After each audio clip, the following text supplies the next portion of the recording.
তো গাইস শুরুতে আপনারা একটা স্লাইডার দেখতে পারলেন, যেটা আমাদের একটা ভিডিওর তে কালার গ্রেড করেছি, সেটার বিফোর আফটার লুক দেখাচ্ছে। তো সেই স্লাইডারটা কীভাবে আপনারা প্রিমিয়ার প্রো দিয়ে ক্রিয়েট করতে পারেন সেটাই আজকে আমরা আপনাদের দেখাবো। তো আপনারা যদি চ্যানেলটাকে সাবস্ক্রাইব না করে থাকেন, চ্যানেলটাকে সাবস্ক্রাইব করে ভিডিওটাকে লাইক করে দিবেন। ধন্যবাদ। তো চলুন।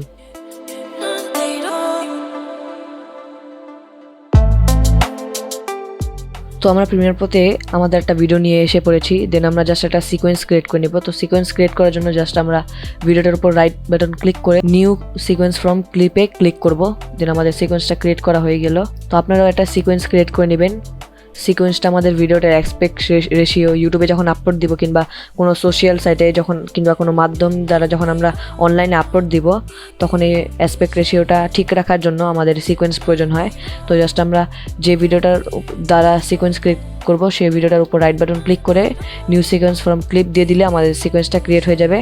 দেন সিকোয়েন্স ক্রিয়েট করার পর আমরা জাস্ট আমাদের ভিডিওটাকে যতটুকু অংশে আমরা বিফোর ইফেক্টটা দিব, মানে যতটুকু অংশে আমাদের লাটটা থাকবে না কালার গ্রেডিং, ততটুকু অংশ মাঝখান দিয়ে কাট করে নিব। দেন আমি কাট করে নিচ্ছি।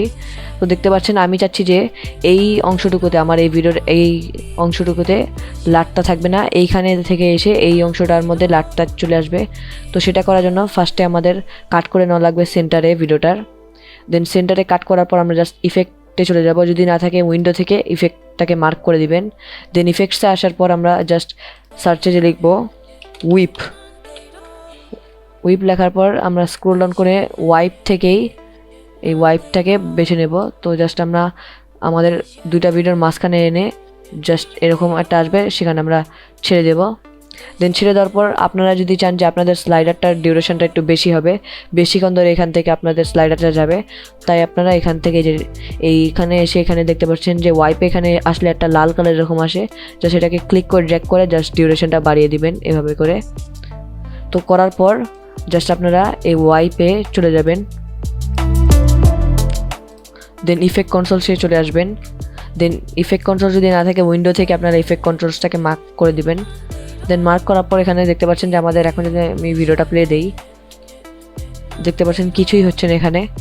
তো আসলে আমরা যখন পর্যন্ত এডিট করবো না তখন পর্যন্ত কিছু হবে না। তো এখানে ক্লিক করার পর আমরা জাস্ট এখান থেকে এই যে এখান থেকে বর্ডার কালার, এটাকে আমরা জাস্ট, যেহেতু সাধারণত স্লাইডারগুলোতে হোয়াইট কালার হয়ে থাকে, আমরা হোয়াইট কালার করে ওকে দিচ্ছি।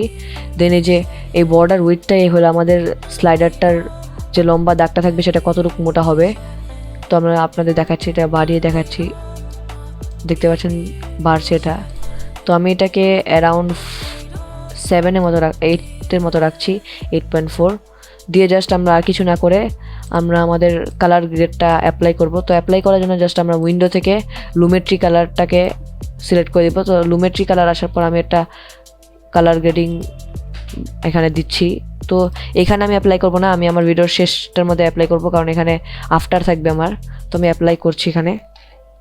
তো গাইজ আমি জাস্ট এটাকে এডিট করে নিয়েছি, কালার গ্রেডটা অ্যাপ্লাই করে দিয়েছি। তো এখন আপনারা দেখুন, আমি আপনাদের প্লে করে দেখাচ্ছি। দেখুন এখন দেখতে পাচ্ছেন আমাদের কালার গ্রেডটা চেঞ্জ হয়ে একটা স্লাইডার এখান থেকে চলে যাচ্ছে, দেখতে পাচ্ছেন এখান থেকে একটা স্লাইডার আসছে আর আমাদের কালার গ্রেডটাকে সম্পূর্ণ চেঞ্জ করে চলে যাচ্ছে। তো গাইস এইভাবে আপনারা আপনাদের প্রিমিয়ার প্রো দিয়ে এইভাবে একটা স্লাইডার তৈরি করতে পারেন এবং বিফোর আফটার দেখাতে পারেন। আশা করি আপনাদের ভিডিওটা ভালো লাগলো অবশ্যই সাবস্ক্রাইব করে দিবেন চ্যানেলটাকে এবং লাইক করে দিবেন। ধন্যবাদ।